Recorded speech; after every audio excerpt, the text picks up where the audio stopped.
This is Hospitality Huddles, brought to you by Auden Hospitality, the podcast that challenges hoteliers to think differently about F&B to create outlets that guests will love. Every episode, we will speak to the people who are embracing a different mindset to look for opportunities to stand out from the crowd, sharing tips and takeaways to help you get uncomfortable, change your outlook, and see F&B in a whole new way. So let's not wait any longer and dive straight into today's episode.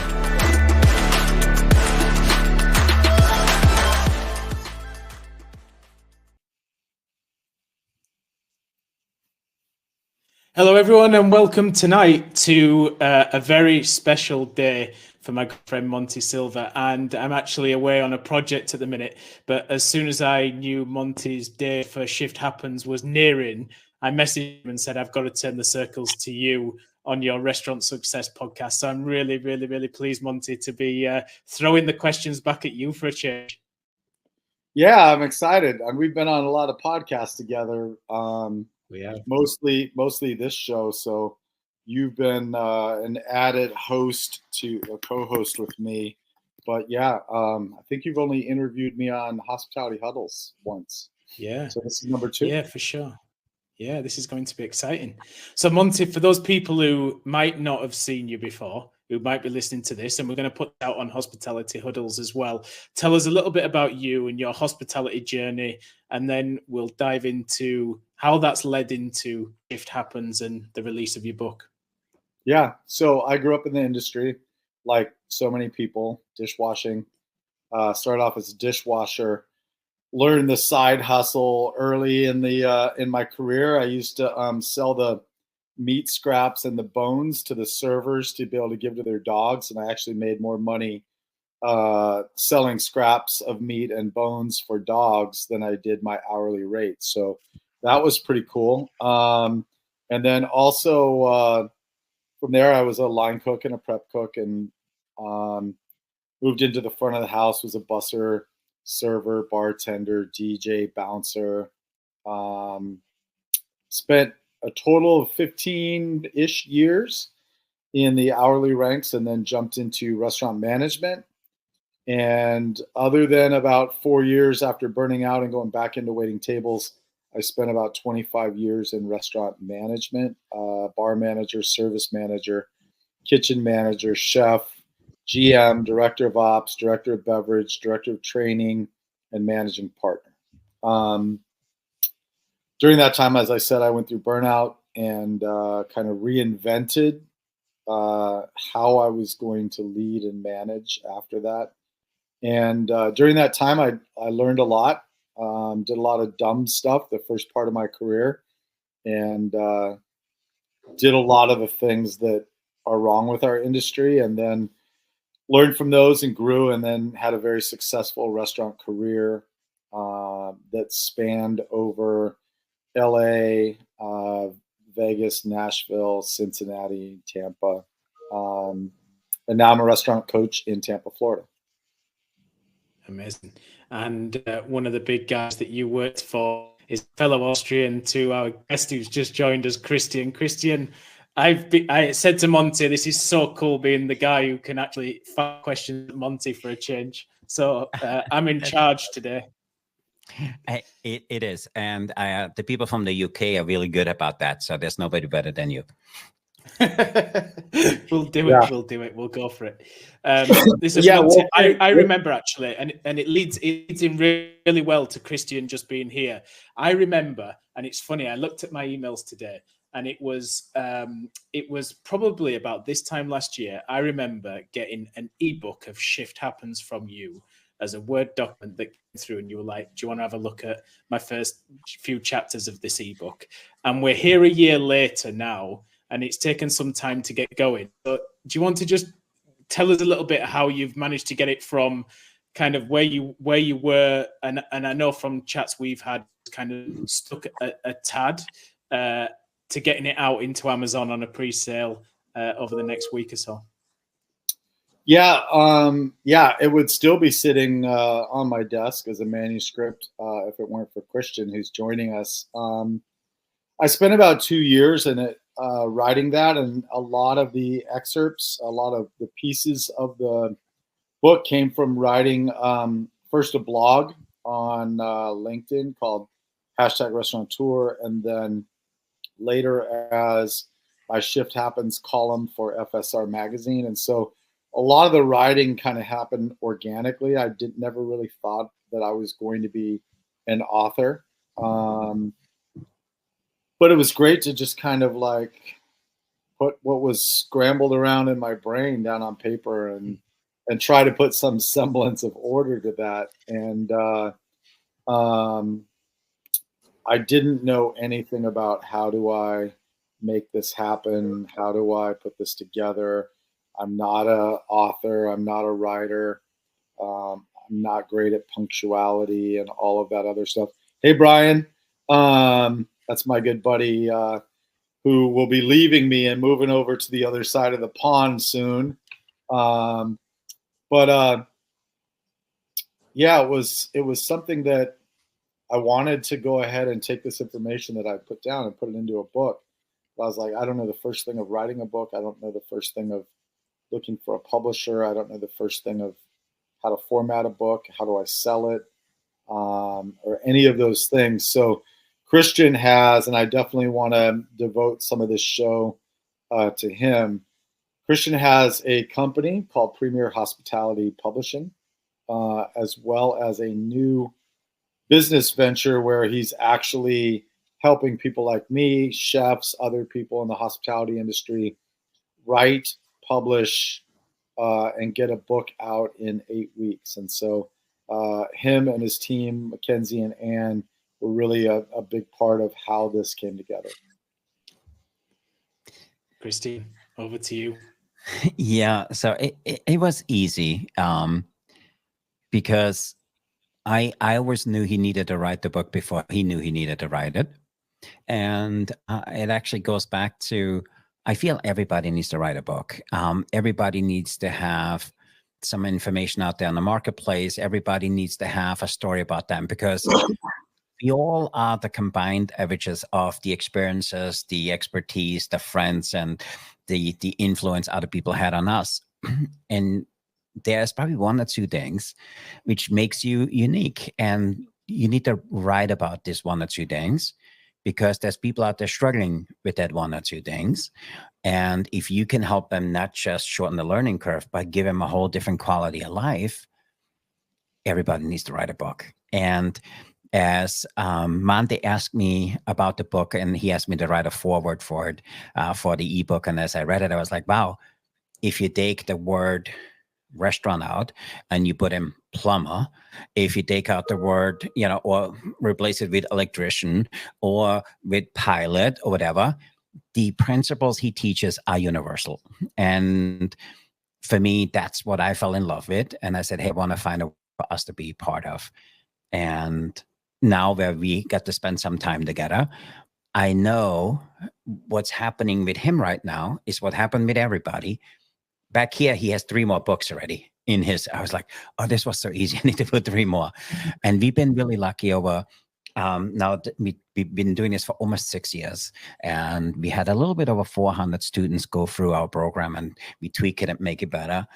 That I can tell you with a very strong degree of certainty that we are able to help anybody put a book out there in the marketplace with 8 weeks or less, because we boiled it down to 6 simple principles. And some principles take 2 weeks. That's why we came up with 8 weeks. But we can show you how to stay disciplined, how to stay on top of things, what you need to do. And in 8 weeks, the book is done. And Monte had already a lot of the work done. We did it, in 3 weeks for you? Yeah. Yeah. And so a lot of it was the discipline and just the follow through and follow up. It's like when I'm coaching our clients, sometimes they know what to do, but it's being pushed to get those things. And so he gave me deadlines and things to work on to make sure that it didn't take another year to get this done. And as we do this with clients, we realize that writing a book exposes who you are. For me, the reason everybody needs to write a book, as I feel everybody should have therapy, because I think it makes you a better person. But for me, what a book does, it exposes who you are. If you like to run things on your own time, your book might not get done. If you have shortcuts, I don't think the book can get done. If you, it kind of exposes who you are. For me, this is the number one reason people need to write a book. It's just the best thing. And then the other thing is what we had the opportunity over the years to refine is how can we leverage your message, and the book is the vehicle, and how can we help you build a 6+ figure business around it. And we've been really successful around it with some of our clients. We had our, we always call it our star student, had book number 1 on the marketplace in day 32. I think this guy's going to beat him. And that guy doesn't like competition. I'm sure he's going to come back with something. He wrote 7 books since. He has a almost 7-figure business around the book sales, and not selling it on Amazon Marketplace, because that's another thing. What we people do understand that you can leverage a book in so many different ways. So for me, if you're a chef, you need a book. If you're a restaurateur, you need a book. If you're a coach, you need a book. If you teach people about hotel marketing and hotel coaching, hint, hint, Scott, you need a book. And then I know who that guy is. His name starts with a P. And he was a great inspiration on, I'm not going to say his name in case he's trying to stay under the radar. Yeah, me too. But he was a great inspiration, you kind of sharing his journey. Yeah. And then the other great thing is there's power in proximity. So Scott, there's 2 people which wrote a book, They have saying, if you hang out with 6 losers, there's a very good chance you become number 7. If you hang out with 2 guys writing a book, there's a very good chance you become number 3, Scott. No pressure, Scott. Monty, I thought I said I was turning the tables on you, and this has just become an attack. You're ganging up on me. I know what this is all about. No problem. So the conversation about the book it's really simple. And again, we every time we do the course, we're actually doing it with our students because we learn something new all the time. So our course is always the latest and greatest, because when you go through it, it's always what we just learned 3 weeks ago. And the other benefit is it's the relationships you build with your fellow writers, aspiring authors is amazing. Some of them actually co-wrote books or supported. We actually have a group of 6 currently working on a book behind the scene where they're all contributing to one book, and it's going to be a joint book. And so for me, that's the greatest thing around. And we were able to break it down and make it super simple. It doesn't matter if you a professional chef, a coach, or a mentor, or if you have never written a book before, we're able to help you with our simple step-by-step process to get it done. That's what Brian said. Did you see what Brian said there, Scott? He's going to see who does one first. He's going to move to Spain and become, probably a number 1 best-selling writer, just because he's going to sit around in a villa all day and, be retired and have all the time he wants to write. So the gauntlet is set for sure. Do you know what? After sharing beers with Brian in London, I accept that challenge, and I know he's got some time before he's sitting on a beach in Spain. So we'll bring it on. Bring it on, Brian. We're there. Now, Monty, I know today you were supposed to bring the book out. It was supposed to go out on pre-sale, and there's been a slight halt because you've had someone pretty special write forward, which I think is a real testament to who you are as a restaurateur and as a human. Do you want to tell us a little bit about why it was so important to delay that pre-sale for just a few days, and who wrote the foreword for you? Yeah. So, there's so much going into formatting the book, and Christian and his team have been great. And then there's like these back and forth. If you change one thing, like I would be like, Christian, let's fix this. Let's change this. And then you have to reformat the entire book, because that one little change might shift the pictures and this and that. And, he said, look, you want your chapter, the beginning of every chapter, to be on the right side. So if I added a page, he's like, okay, now you just screwed me up. So like we had to reformat over and over again. So that was part of it. And that was my fault, because I kept, wanting to be that perfectionist of getting just the right information. And then Christian's perfectionism of, well, we're not going to just release it we got to fix it now that you screwed it up by adding this stuff. So that was part of it. We were sitting there yesterday. I think this is a shade off. We need to redo it. It was like one of those. He says, I don't see the shade. I'm telling you, I see a shade off. We need to redo it. And it became one of those. We changed the black tone of the front cover because he thought the back cover was slightly off from the shade of black. So that's just the perfectionist that he is. Yeah, that's so. For me, that was a little bit of it, but also somebody that is newer. He's a newer friend that I know personally, but he's been very influential for the last 12 years in my life as someone that I didn't know, but I watched. And he, 12 years ago, I watched his show, Restaurant Impossible, for the first time. And my wife is like, you could totally do that, right? And I didn't really do anything with it until COVID hit. But I began to study Robert Irvine as a brand and as a person, and other people like Chip and Joanne Gaines and from Fixer Upper. And I'm like, how does an individual become a brand? And so I studied that.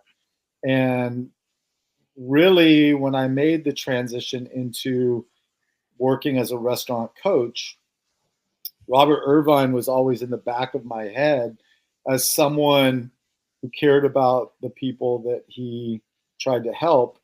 And I wanted to be like that as well. And then when I was doing both, I was coaching and I was running a restaurant in Tampa.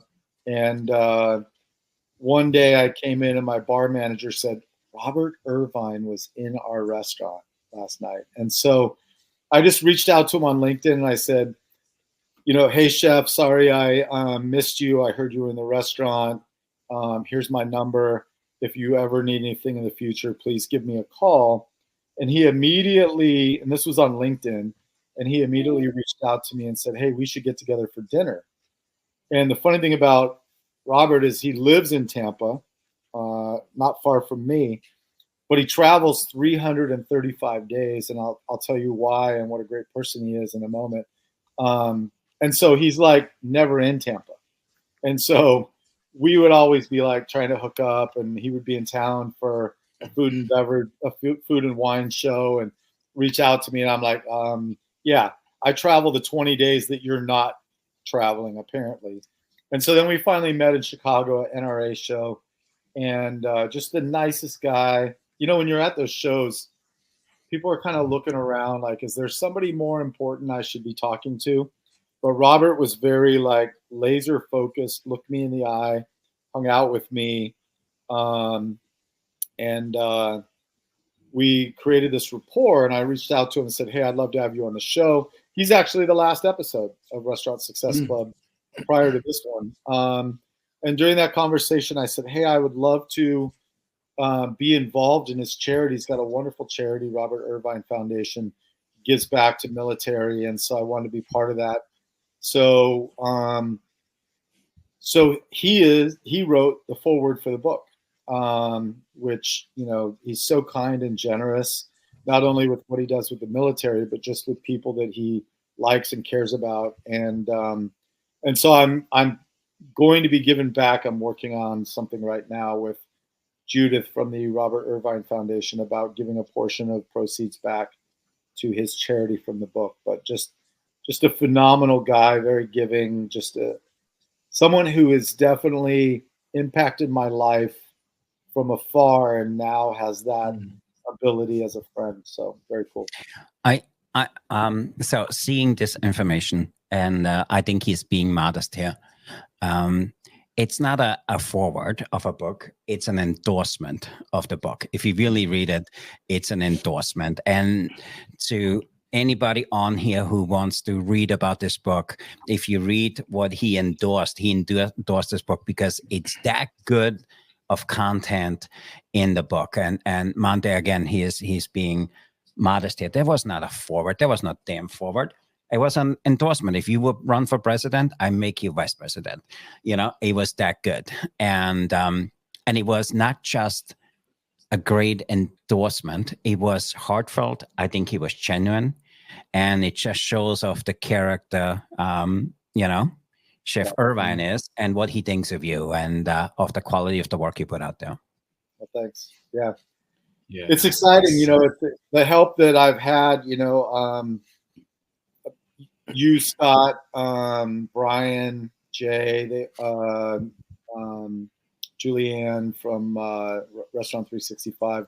They all posted about this book coming out and just said some very, very nice things. And it's very gratifying and humble to know that there's people out there like that, like you guys, like Robert, who care about me and care about our industry. And it's the kind of people I want to live life with, Yeah, it's amazing. Now, I know, Christian, you've just nipped in for a little bit. So to give, obviously, Monty's said a lot about Premier Publishing.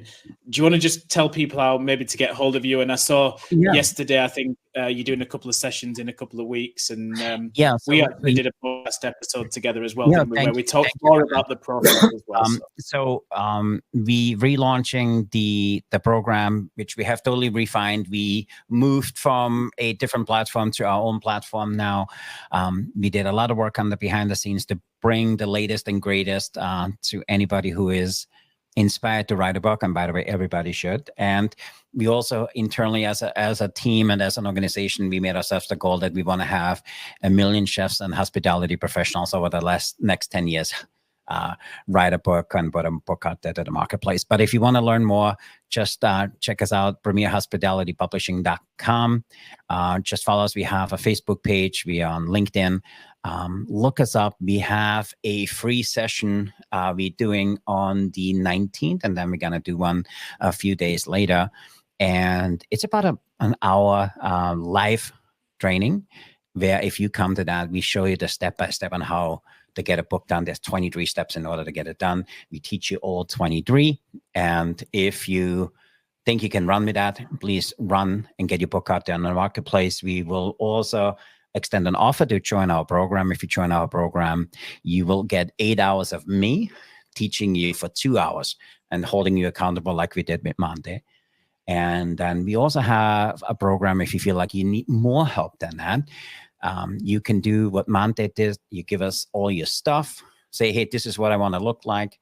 And 8 weeks later, we give you back a finished book with a full e-commerce website and a marketing strategy to put it out on the marketplace. And we did it in 3 weeks, and it was a full project. Christian's team did everything. I wrote it and helped design the cover, and then that's all I did, because those of you that know me know I'm a idiot when it comes to tech. And so Christian's team did the full whole program and did it in 3 weeks. It was unbelievable. And again, he is modest. He actually put out 4, soon to be 5 pieces of published work. So he has the hardcover done. He has the soft cover done. There's a Kindle version. There's a journal to support the main, and there's another journal coming later on this week. But he will have, in a very short period of time, 5 pieces of content out there. And that's just absolutely amazing, Monte. So I'm excited. So, yeah. And then we were able to help him to get his podcast featured on Audible. So we have some connections. So we made that happen. So if you go to Amazon, you will not only find his books, you will also find his Audible recordings. We were able to bring his podcast into Audible. And so now he's a big player, and he's like 2 steps ahead of you, Scott. So it's not a competition. And I know Brian is playing in it. But maybe you could put 7 pieces of content out in the 3 weeks to show him that the UK just has won over the US. You know what's great about the group thing that you talked about, Christian? I have Pete, who I'm aiming for. How do I catch this guy who's made a ton of money? I'm done. And I now start on my tail. Truth be told, my Peter knows that we have this out in less than 30 days. And he says, it's effing on. And I know he's going to put a few more on there. So, friendly competition is all good. Yeah. And the end of the day, it's like with everything else.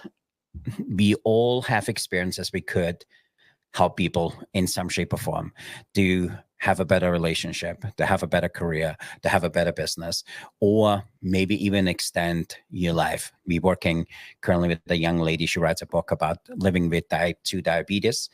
And the diagnosis she has is totally different than the life she leads today, and because the way she eats.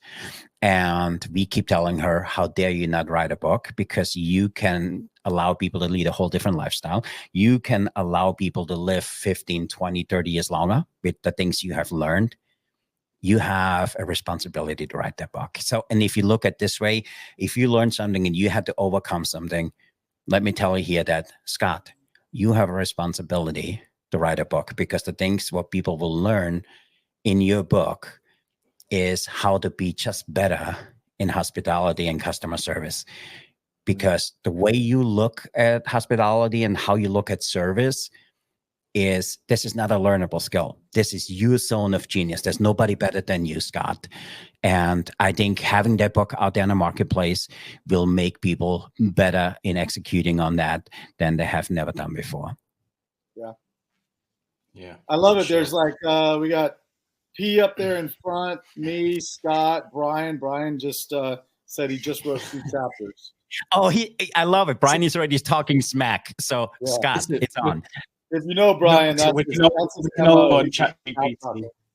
We can all go on ChatGPT and knock one up in 20 minutes, but don't worry. We need to be honest with that. So there's a lot of things coming around that, and Amazon is already working on it. So if you have a book written with AI, it might not be featured, or it will be its own category, because now every time you log in, it's asking you if there was ChatGPT used even in the outline.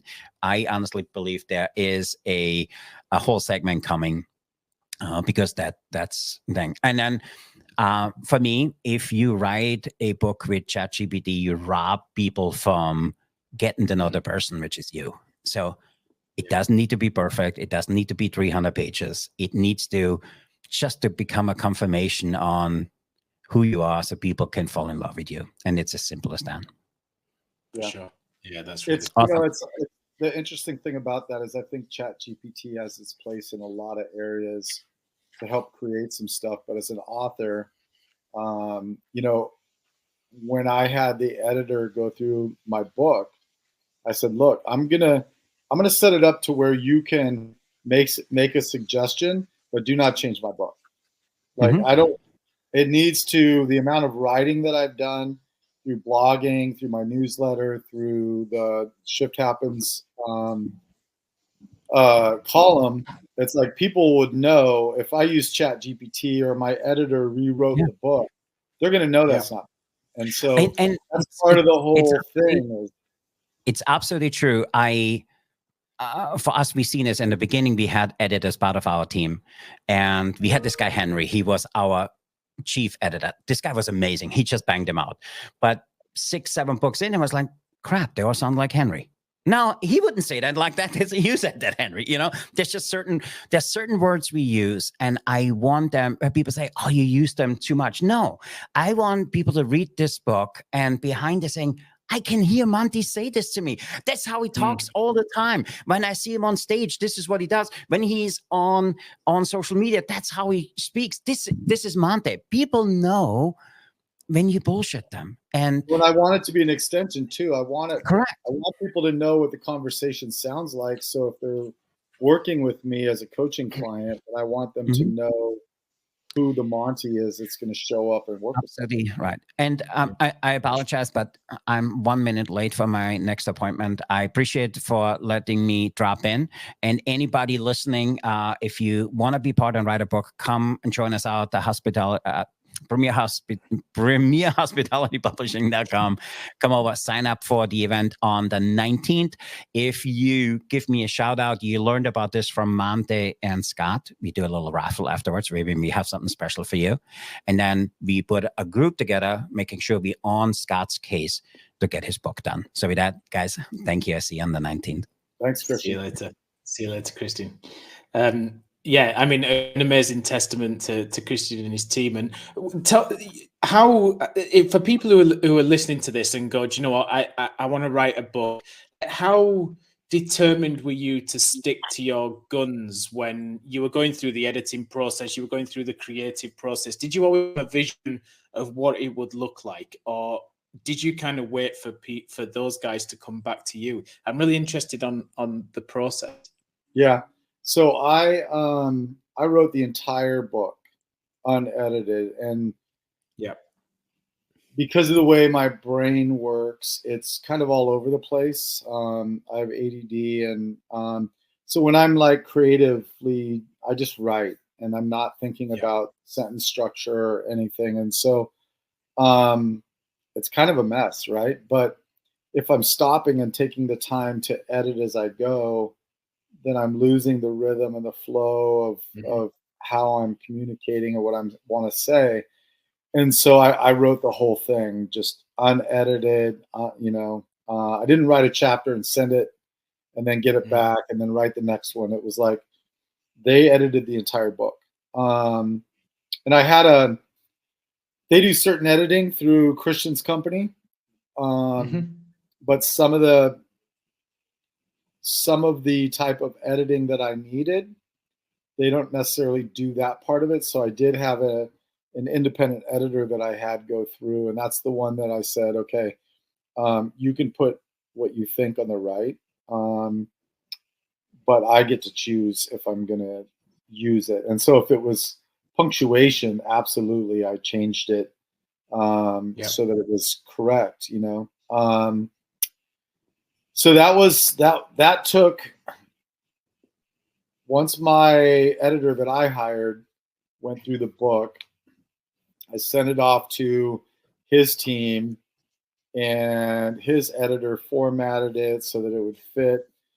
Like we picked the size book you want and what the size font is and all of that. And then if there were some potential tweaks that might be a sentence structure or something else, they did a little bit of that, but the primary editing I had someone do. But like literally, Anne turned the manuscript back edited in like a week. And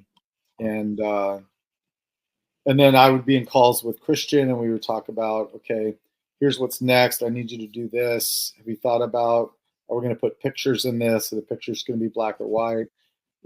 He helped me tweak the cover a little bit. I made the cover, but just by shifting a few colors here and there, highlighting certain words, and talking about, he has this thing he does where it's like a T for attention. So we tweaked the cover a little bit. He helped write the back of the cover.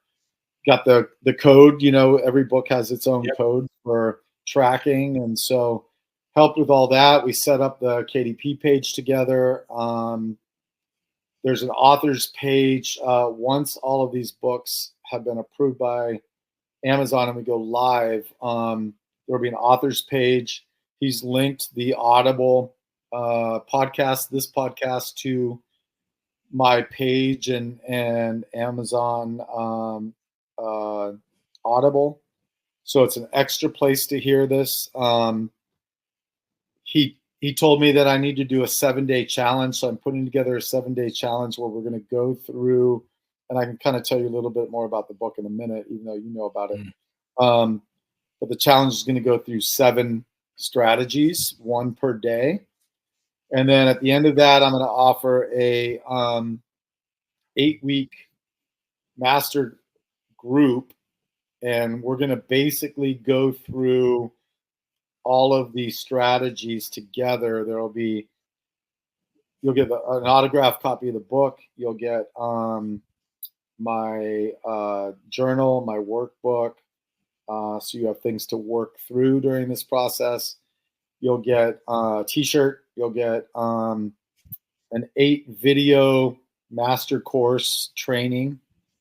You'll have a weekly Q&A group session with me. There will be a Facebook group so we can kind of all do this together. And then it'll also include 1 free coaching call. And so that's going to come out. So when Christian talked about Peter and what he's doing, with making hundreds of thousands of dollars off of a book. It's the extra things like the courses and the speaking and all of that. And so they help you kind of put the full package together. So you're not just selling a book and hoping it sells. You're selling, training materials and add-on bonus things and master courses and masterminds and challenges and things like that. So super excited. Yeah, I think that's really cool because it's the best books, I think, sometimes are the ones where you can put them into play afterwards and you can go back and refer to them again and again. Like Good to Great is always one that sits on my desk because it's always one that I go back and read and take inspiration from when we're doing strategy. So I think the fact that you can do these extra sessions is brilliant. Now, I think I just had a really bad feeling that we've gone 34 minutes and I have actually said the title of the book, which makes me a really bad host. So I need to keep concentrating on how you do it. Shift Happens, 7 proven strategies to help your restaurant crush the new economy.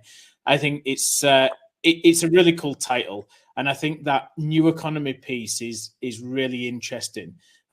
Tell us more about why you called it why you referenced the new economy on the book. And it was really part of how you put those 7 strategies together. Yeah. So to do that, I'll kind of talk about kind of the layout of the book. So in the very beginning, the first chapter, I talk about mindset and I talk about how change is inevitable. It's the only constant, right? We know things are going to change, but yet we struggle with that. We don't like change. We're fearful, right? We're not prepared for it when it comes. And, COVID was the most recent example of that, but we've had market crashes and things happen that have greatly affected our industry. And we never seem to be ready and prepared for them. So the beginning of the book, I talk about mindset and change and how we have to always be agile and not just kind of rest on our laurels and think that, well, what worked 20 years ago is going to work today. And then chapter 2, I just talk about perseverance and how, this is not a sprint. We've got to really be in it for the long haul to be successful. And what does that look like? How do we position ourselves for that? And then chapters 3, 4, and 5, I talk about kind of my journey and my story because, and I'm not proud of everything that I've done early in my career. I was not a great leader. I was task oriented and I would run through people if I needed to get the task done. I was a workaholic. I had a failed marriage. I burned out. So I did a lot of things wrong early in my career on a very fast rise to the top. And so I wanted to be honest about that journey was not fun, that I'm not sitting on top of the mountaintop, not understanding what people have been through. And then I talk about COVID and how Christian says this all the time. And I kind of stole this from him. That COVID happened for me, not to me. And it really allowed me and pushed me off the ledge to really start my own restaurant coaching company. And so the first half of the book is really about that stuff. And then I get into 7 different things, 7 false beliefs that we clung to. But these are the things that made it so hard for a restaurant to succeed. This is why, 25% of restaurants fail after the first year. It's why 85% would fail within 5 years. It's why, bar rescue isn't successful. These restaurants still close after experts go in there. And it's because we had this model that didn't really work.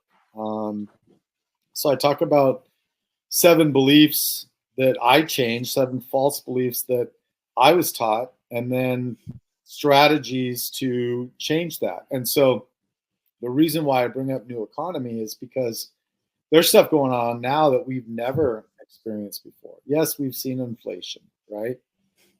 We've never seen the labor market the way it is.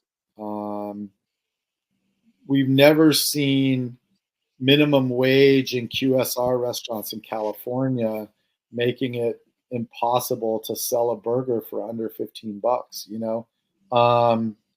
And so these new things that are happening in post-pandemic, this new economy, talented mentors who have left our industry because they got burned out before, and when COVID hit, they found other ways to make a living because they couldn't make it in the restaurant business. And then they found this other life that to them was so much more better. And so now, how do we train people when we don't have these legends and these mentors going on before us? And so there's a whole new shift in the economy and how we do business, AI and, you know, tech and building a tech stack and all of that. And so I wanted to make sure that the beginning of the book that you understand that these aren't the last changes. Yeah. We're going to always be facing something. And so let's embrace it. Let's be prepared for it. Let's work through it. Let's see it coming. You know, when I grew up surfing, I had to kind of time the wave. I had to watch and know, okay, the wave's coming. I need to start moving now if I'm going to catch it. And so the beginning of the book talks about that. Then I talk about my journey and my struggles, and then my success, what I learned from those things, the 7 false beliefs, and then the strategies to combat that. And then I finish with a few predictions about the future. Yeah, what I love about the book and the fact that it takes your journey first and then goes into the strategies and actions is if you're a restaurant operator right now and you're feeling in a similar place where you can't get work on your restaurant, and I know that's one of your big sayings is working on the restaurant, not in the restaurant. If you're feeling like you're getting towards burnout, if things aren't at home, there's people who've been there before, and there's people who've found solutions to work its way through. And I think what I love about you bringing that out in a story that then goes into tangible actions is it isn't so long ago that you were an operator and dealing with great operators every single day to make sure that those things don't happen in those businesses as well. And I think that's for anyone listening to this who wants to get the book, I think that's a great way to do it. In terms of those people that you are working with, and I've had the pleasure to speak with them as we've been on this show before, how do you work with them to get some of those proven strategies into what they do every day and helping them to kind of learn how to work on the restaurant and not in it? Yeah, that's a good question. So just to kind of talk a little bit about who my clients are. So the majority of my clients are successful in their own right. They weren't going under and I was their savior that fixed the restaurant. Very smart people. And, you know, the smartest people know that they don't know everything. And they know that there is strength in numbers and that none of us are as smart as all of us. And so, you know, when you and I are in a conversation, that conversation is so much stronger and better because of our perspectives, our knowledge, our experiences, and it makes the outcome better. And so while these are very talented people in their own right, they know that to go from 1 to 3 restaurants, to go to 10 or 20, or to go from 1 million per restaurant to 3 million per restaurant, they need some guidance and assistance because sometimes they might know what to do, but their head is down doing the work, as you said, working in the business, and they're not, no one's going, okay, hey, step back. Do we have the ladder on the right building? Let's talk about where you want to be.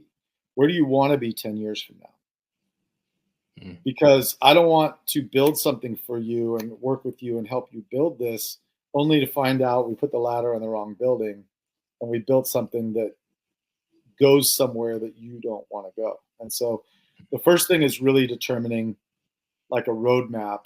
Where are we? Where do you want to go? And then drawing the line to figure out how to get there. And so after I kind of know their big picture, their, you know, end game, then we work on, okay, where would you like to see yourself in a year? You know, what is going to move us over the next year? What's going to move us closer to your big picture? And then from there, we break it down into 90-day sections. And the reason why we do it in 90 days is because my coaching is 90 days at a time. I do a 90-day high performance restaurant coach program. It's very focused. We focus on people, we focus on product, we focus on processes, we focus on purchasing, which includes sales, purchasing from the guest and purchasing in our restaurant, and then profit. And those 5 Ps are really, there's millions of things going on in a restaurant, but they all classify into one of those 5 things. And so my program kind of does an analysis of the business. So we find out where we are. We talk about where he wants to be or she wants to be. And then we set up a year plan. And then, okay, if you're going to work with me only for 90 days, what do we need to accomplish in 90 days? And then what's great is my clients, every client I've had except for one, has continued with at least one more 90-day, if not longer. I have a client I've worked with for 3 years now. I have a client that I've worked with. We're going on our 9 months. And so once they get those 90 days, they're like, okay, cool, but I'm still not at my year. Let's work together towards that. And so, and some people feel like they got what they wanted after, 90 days or 180 days, and they're good and they're happy and they don't really have more goals to shoot for. So, so really it's about, where do you want to go? Where are we now? Analyzing the business, choosing the path, and then, like a personal trainer, I'm going to not only help shape the plan, the workout plan, the diet, but I'm also going to come next to you and spot you and help you make sure that you're moving towards those things, so you're not getting your head back down into the business and then forgetting to do these other things. And so that's really what I do. And I can only do that for, 7 or 8 clients at a time. And I have a desire to help as many people in a smaller scale as possible, which is the reason for the book and the column and the podcast and the newsletter. But to really go deep with me, it really requires that 90-day minimum commitment, to where, we talked about mindset at the beginning of the book, and it's like, if I just come in and give you a business plan, you're not going to do it. You're going to get sidetracked.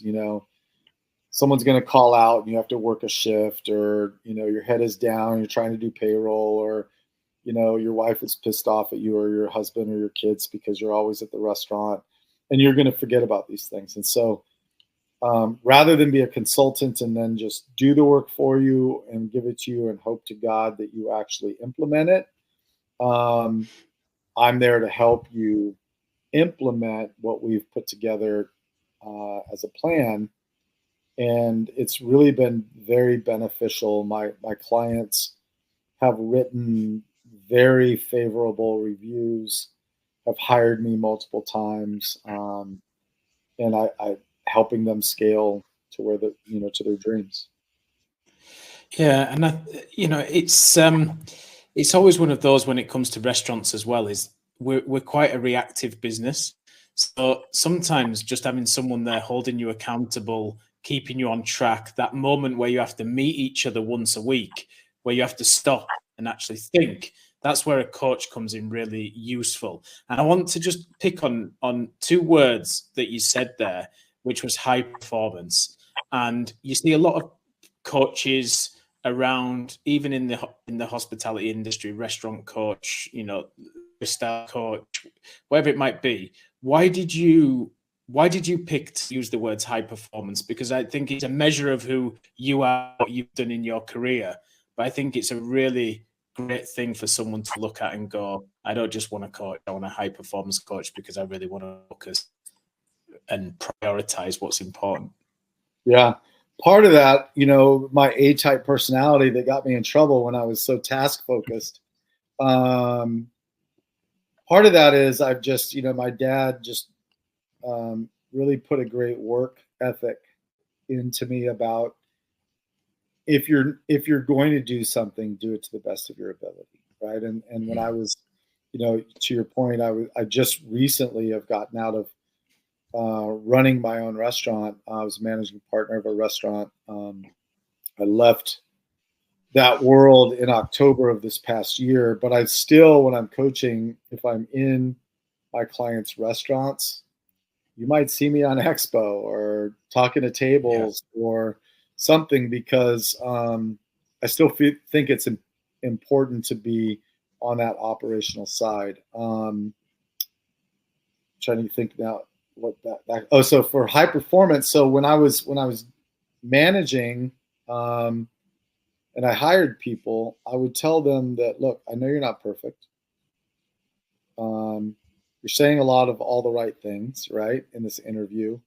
But none of us are perfect, including myself. And so I'm going to trust and expect that you're going to make some mistakes. But all that I'm going to ask and demand of you is that you show up every day and you be the best version of yourself. That's high performance. If we show up and we want to be, as James Clear says in Atomic Habits, if we want to be 1% better than we were yesterday, those are the kind of people I hire. That's the kind of person I am. And those are high performance people. And so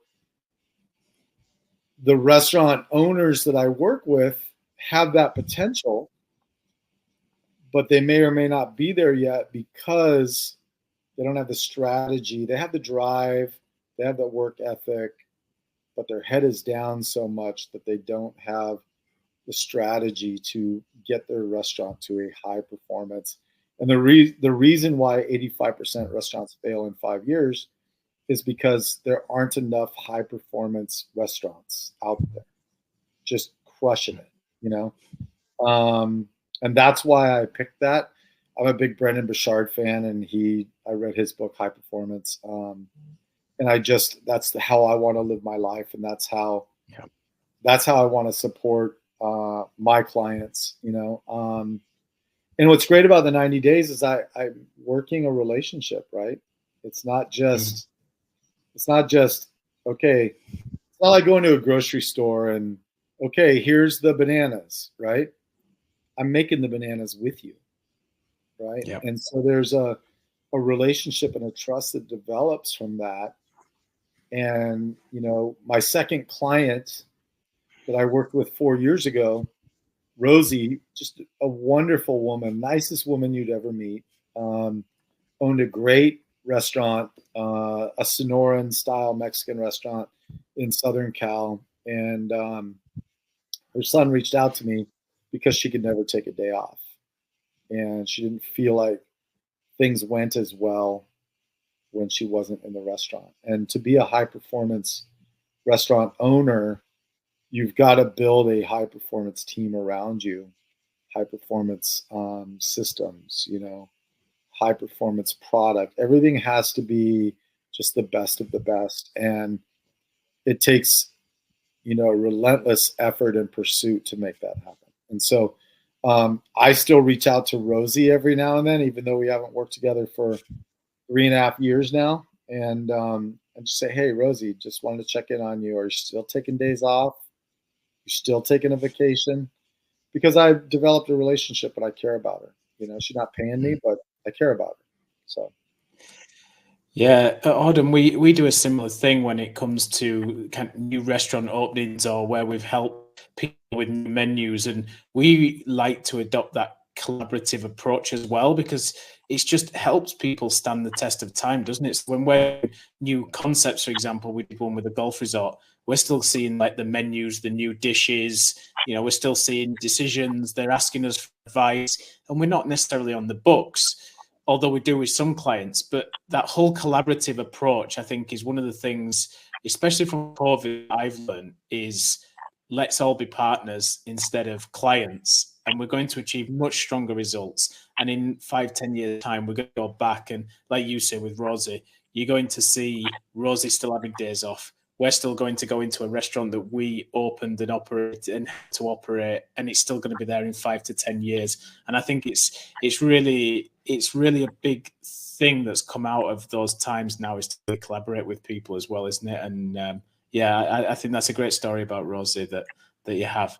Now, in terms of like, we've got the books, we've got the proven strategies, and there's kind of the false beliefs that you've talked about. And, you know, we've talked a lot on here about kind of working 60 to 70 hours and, you know, not taking vacations, not being able to trust managers to close stores.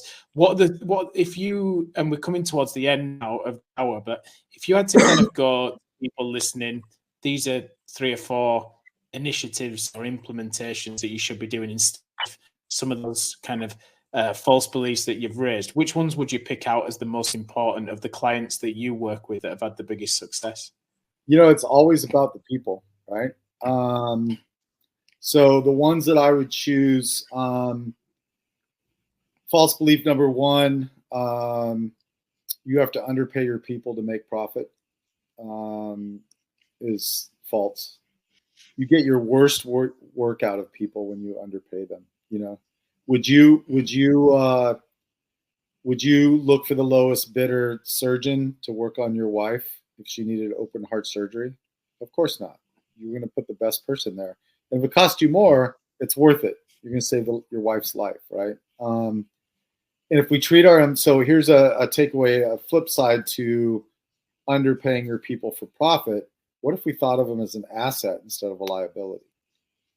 What if instead of a liability that subtracts on your P&L, they're an asset that adds to your balance sheet?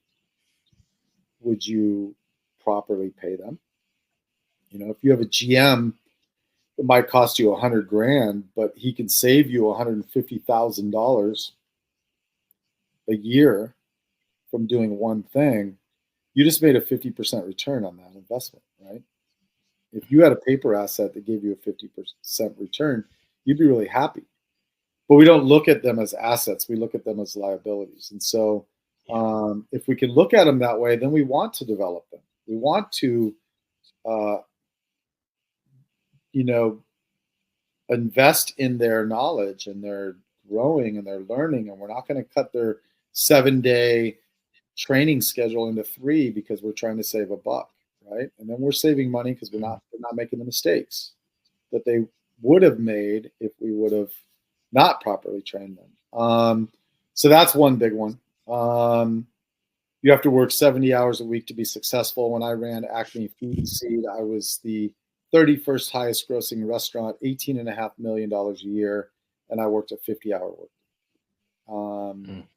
I know it can be done, right? But when I burned out before, I was working crazy hours, 80, 90 hours a week, but I was not trusting my people and I wasn't training them and developing them.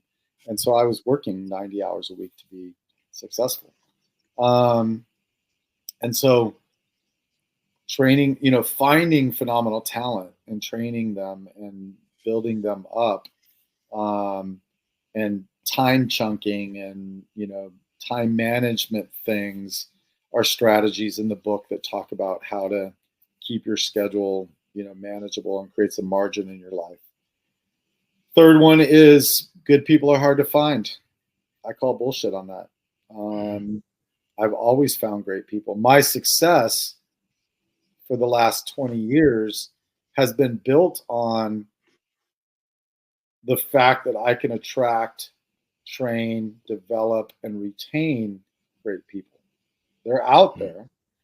They just may not want to work for you, right? Until you become the employer of choice, until you become the winner, the person, everyone likes to play for a winner. If I have a chance to play for a NFL Super Bowl winning coach, that's who I want to play for, right? And so if we can do that, and let's say that we take care of our people and we have this great culture, and when our people go out to the watering hole after work with other people from other restaurants, and the other restaurant people are bad-mouthing their boss, and your people are saying, man, you should come work here.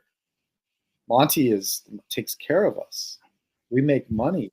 He looks after our interest. He sits down and asks how we're doing. And then we have these recruiters out there bringing people to us, right? Another one with good people are hard to find that is a false belief is That's because you wait until you need a body and then you hire the first person that walks in. What if you recruited? When Jason Giambi played for the Yankees, he said the thing that he loved about the Yankees is they were not rebuilding their team, they were always reloading. They had Jeter, one of the best players of all time. But when A-Rod came available, they go, okay, we'll take A-Rod. One of you is going to have to play second base. One of you is going to play shortstop, right?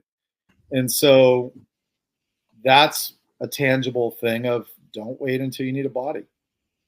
Aggressively look for the best talent in the city. Be the employer of choice. And so those are three things. Restaurants are a bad investment. That's another false belief. Every restaurant I've ever managed made 15% or more bottom line profit. And it's how you look at things. If you are so focused on cost cutting and percentages, you're not growing the top line and you're not thinking about, okay, maybe I ran a slightly higher percentage, but I brought an extra 10 grand to the bottom line. What do you care more about? I've never gone to a bank to make a deposit for a restaurant and go, I'd like to deposit 15%. Right?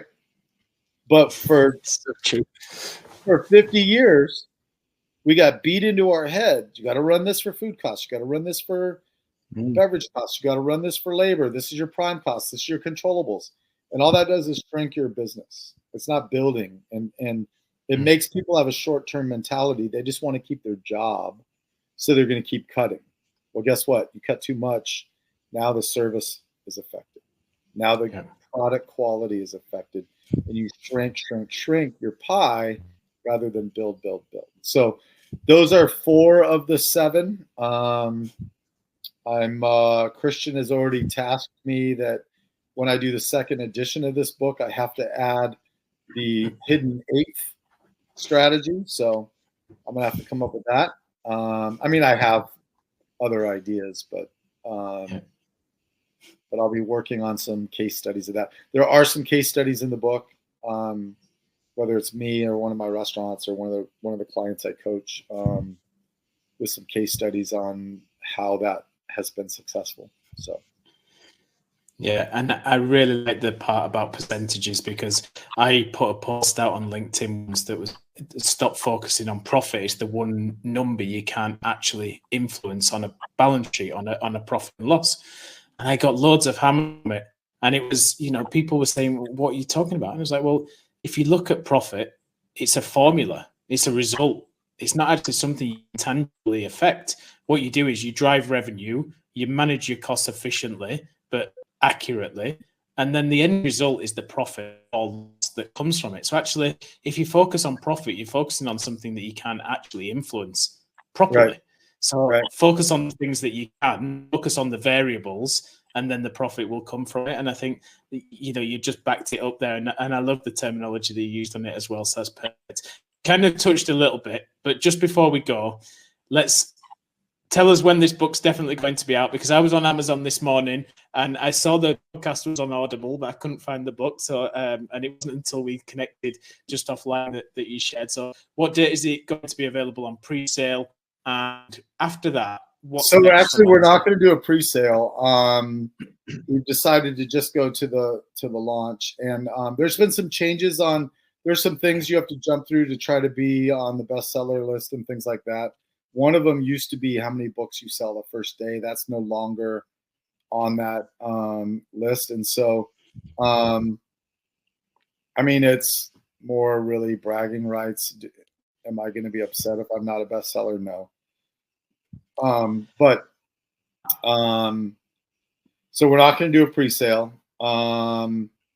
So as soon as Amazon approves the final version of the hard book, it'll be out. As soon as they approve the final version of the softbound, it'll be out. As soon as they approve the Kindle version, it'll be out. As soon as they approve the journal, it'll be out. So I'm guessing somewhere between tomorrow and Tuesday, probably.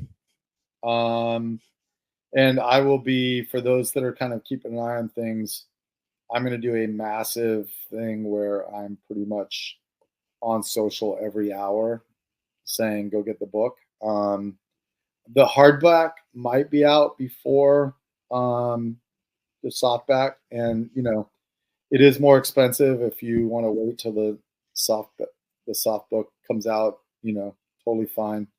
I'm buying a hard copy for myself. I'm going to autograph one for Robert Irvine and send it to him, a hardback. And I've got a copy for you that I'm already planning on signing and getting for you, because I really appreciate you. You're definitely part of my inner circle that I feel very supported and loved. And I think you're one of the, as Christian said, I think you're one of the smartest people in our space. And what you're doing at Auden, changing the way hotels look at F&B and running restaurants, is, I wish you would have done that before I worked for hotels, because they certainly need your perspective on things. And so I just appreciate you and your friendship and the contribution you make to our industry. And so I've got a book for you as well. That's amazing. And listen, I will be there following on those socials and helping push that out at the time as well. So if you're not following Monty on LinkedIn, keep an eye on mine as well, because we'll definitely be doing Jay Ashton, there's Christian, there's Matt Rolfe, there's a lot of guys that will be helping to push it out, because Monty, we all respect you, and I think spending time, we know how valuable that book's going to be. So it's been really, really nice to interview you. As soon as I knew it was coming out, I wanted to be the only one who did this and chatted. So it's always great to sit and have these kind of one-to-ones. And I know there's other people listening, but it's been a privilege for me to do it. And I can't wait to read the book when it comes out. So thank you very much for handing over the reins. Yeah, thank you, Scott. I appreciate it. You're an old pro at this. You've been on my show so many times. It's like, you did a great job. For sure. So all right, thank you for listening, everyone, and we'll see you soon.